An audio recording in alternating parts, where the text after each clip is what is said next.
Hello friends, next આપણે જે topic જોવાનું છે તે છે સર્વો મિકેનિઝમ અને રેગ્યુલેટર્સ. સર્વો મિકેનિઝમ ઓર રેગ્યુલેટર્સ. સર્વો મિકેનિઝમ અને રેગ્યુલેટરના ઇન્ટ્રોડક્શનમાં તમને એટલું કહીશ કે એક ઓટોમેટિક ડિવાઇસ છે કે જે એરર સેન્સિંગ નેગેટિવ ફીડબેક સાથે યુઝ કરીને परफॉर्मेंस ने सुधारे છે अथवा करेक्ट करे છે. एक ऐसा डिवाइस जो ऑटोमेटिक डिवाइस है और वो error sensing negative feedback use करके किसी भी चीज़ की परफॉर्मेंस को करेक्ट करता है. यूज़ कहाँ होता है? कंट्रोल मैकेनिकल पोजीशन, स्पीड और अदर पैरामीटर्स. यूज़ क्या क्या था कि कोई મિકેનિકલ પોઝિશન કંટ્રોલ કરવી હોય કોઈ વસ્તુની, સ્પીડ કંટ્રોલ કરવી હોય, બીજા કોઈ પેરામીટર કંટ્રોલ કરવા હોય તો એ જગ્યાએ સર્વો મિકેનિઝમ વપરાય છે. એક્ઝામ્પલ આપું તમને આ ઇન્ટ્રોડક્શનનું કે ગાડીમાં તમે પાવર વિન્ડો જોઈ હશે કે જેને તમે બટનથી કંટ્રોલ કરો છો, પણ એની અંદર તમે બટનની સાથે ગ્લાસની પોઝિશન જુઓ છો. ગ્લાસની પોઝિશન તમારે જેટલી રાખવી હોય એ પ્રમાણે તમે બટન્સની પોઝિશન રાખો એ પ્રમાણે તમે ગ્લાસને કંટ્રોલ કરી શકો છો. ઠીક છે, પણ એ સર્વો મિકેનિઝમ નથી. ख्याल आप कार में पावर विंडो यूज़ करते हैं तो पावर विंडो की पोजीशन को एडजस्ट करने के लिए आप बटन्स का यूज़ करते हैं, लेकिन वो सर्वो मिकेनिज़म नहीं हुआ. क्यों? क्योंकि उसमें कोई फीडबैक नहीं है. आप ऑब्जर्व कर रहे हैं, बटन्स को प्रेस कर रहे हैं, उस हिसाब से उसकी पोजीशन सेट हो रही है. ठीक है, तो केवल पोजीशन कंट्रोल हो रही है उसकी, लेकिन कोई भी टाइप का ऑटोमेटिक फीडबैक उसको नहीं मिल रहा है, चाहे नेगेटिव या पॉजिटिव. बट એ જ કારની અંદર ક્રૂઝ कंट्रोल આવે છે કે જે क्लोज लूप फीडबैक दर्शावे છે. उसी कार में एक क्रूज़ कंट्रोल नाम का एक पैरामीटर है जिसमें क्या होता है कि अगर आपने कार को एक स्पीड पे लॉक कर दिया है और क्रूज़ कंट्रोल मोड सिलेक्ट किया है तो कार सेम स्पीड पे ट्रैवलिंग बरकरार रखेगी. आपको एक्सीलेटर पैडल से पाँव ले लेना है. आई बात समझ में? सो ये फीडबैक पे काम कर रहा है. ठीक है, ખ્યાલ આવ્યો? સર્વો મિકેનિઝમ એટલે શું કે જેની અંદર કોઈ પણ પ્રકારનું એક ફીડબેક એલિમેન્ટ આવતું હોય અને ફીડબેક એલિમેન્ટથી એરર સેન્સ થતી હોય. હવે આગળ જોઈએ સર્વો કંટ્રોલ સિસ્ટમ. સર્વો કંટ્રોલ સિસ્ટમ શેના માટે યુઝ થતી હોય છે? મેં તમને આગળ જે વાત કરી કે એની અંદર કોઈપણ વસ્તુની સ્પીડને મેન્ટેન કરવા માટે, પછી એ ભલે મોટરની સ્પીડ હોય કે પછી કોઈપણ પ્રકારે એની મૂવમેન્ટ ચેન્જ કરવી હોય તમારે.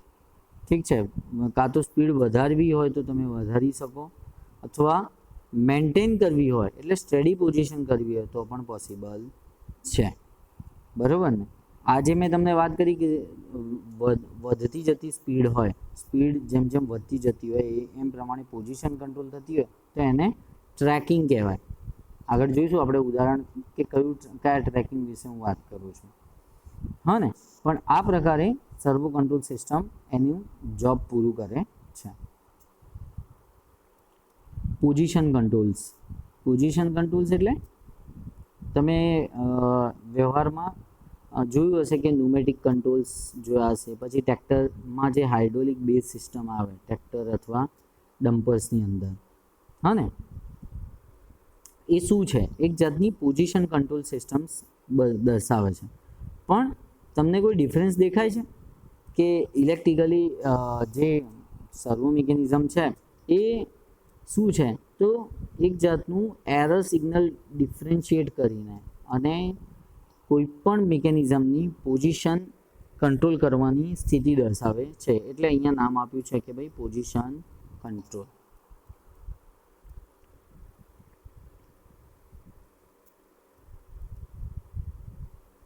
આના ફાયદા જોઈ લઈએ પહેલાં. તો ફાયદા કયા કયા છે કે ઇન્ટરમીડિયેટ મોટર અથવા કંટ્રોલિંગની કોસ્ટ લિમિટેડ હોય છે. કન્ટિન્યુઅસ ડ્યુટી ઓફ ઓપરેશન્સ હોય છે, રિવર્સિબલ છે. તમારે પોઝિટિવ ફીડબેક લેવું હોય તો પોઝિટિવ પણ મળે, નેગેટિવ લેવું હોય તો નેગેટિવ પણ પડે. અથવા સાદી ભાષામાં કહું તો ક્લોકવાઇઝ અને એન્ટી ક્લોકવાઇઝ બે ડિરેક્શનમાં થાય. Speed is proportional two applied voltage. તમે ધારો એટલી સ્પીડ મેન્ટેન કરી શકો છો. ટોર્ક પણ કરંટની કમ્પેરિઝનમાં સારો મળે છે, ઘણું જ એફિશિયન્ટ છે.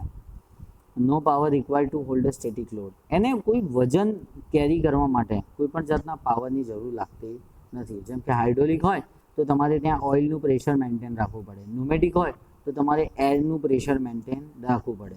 ઘણાને મનમાં એમ થતું હશે કે ન્યુમેટિક એટલે શું? ન્યુમેટિક એટલે તમે જે અત્યારે કોઈ કાર કે એનું મેન્ટેનન્સ કરાવવા માટે સર્વિસ સ્ટેશનમાં ગયા હશો તો એના વર્કશોપમાં તમે એક ન્યુમેટિક ગન જોઈ હશે કે જેનાથી લોકો બોલ્ટ્સ ખોલતા હોય છે.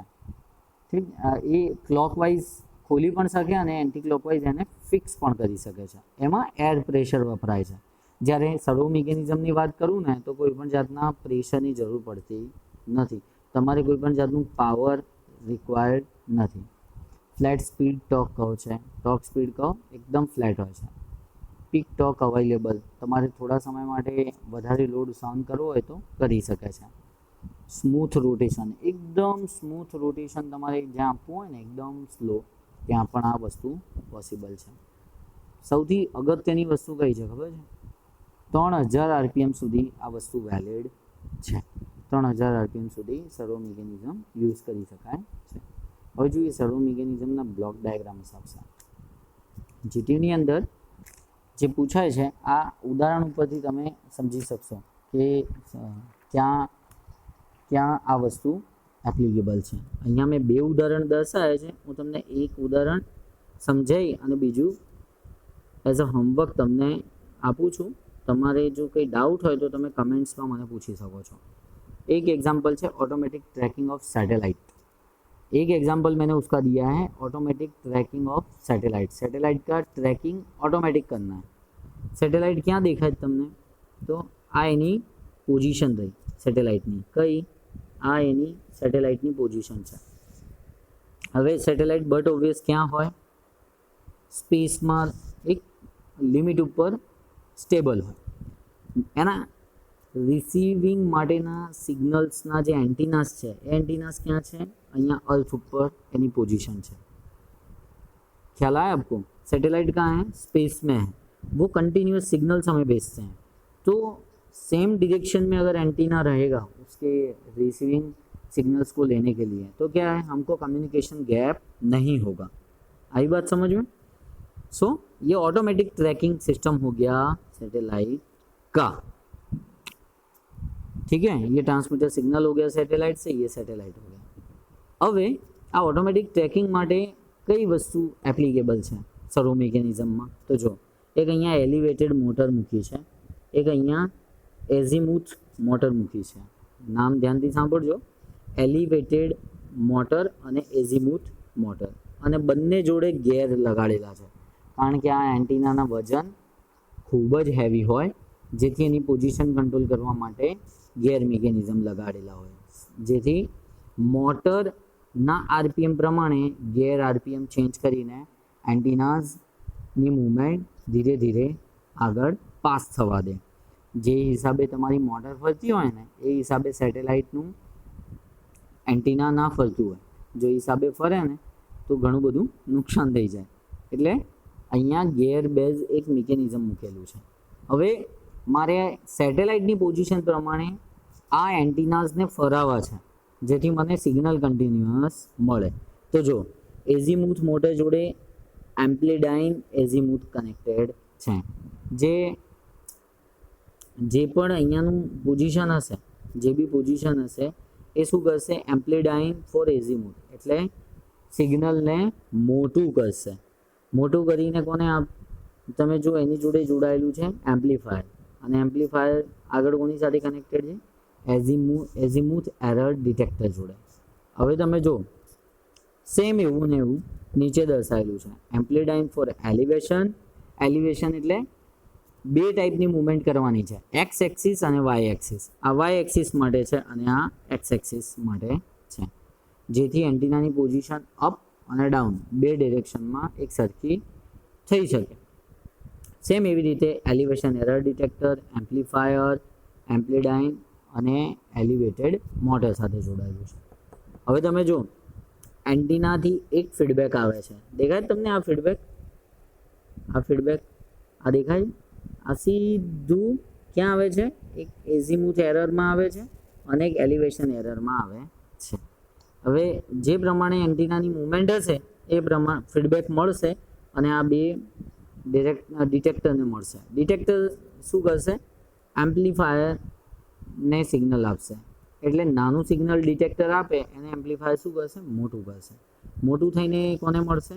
એમ્પ્લીડાઇનને મળશે, એલિવેશનમાં. એટલે એનું એલિવેશન અહીંયાથી કંટ્રોલ થશે. સેમ એવી રીતે એઝીમુથ મોટર પણ અહીંયાથી કંટ્રોલ થશે. આ તરફ બીજી એક વસ્તુ જોઈએ તો અહીંયા મેં શું દર્શાવેલું છે? એક ગન બેરલ પોઝિશન દર્શાવેલું છે. શું દર્શાવ્યું છે? ગન બેરલ પોઝિશન કંટ્રોલ દર્શાવેલું છે. એમાં પણ સેમ મિકેનિઝમ છે. સેમ કોઈ ગન સાઇડ છે અને ગન સાઇડથી તમારે વસ્તુ જોવાની છે અને એની બેરલની પોઝિશન જેમ જેમ ચેન્જ થાય એ પ્રમાણે અહીંયા એઝીમુથ સર્વો છે અને અહીંયા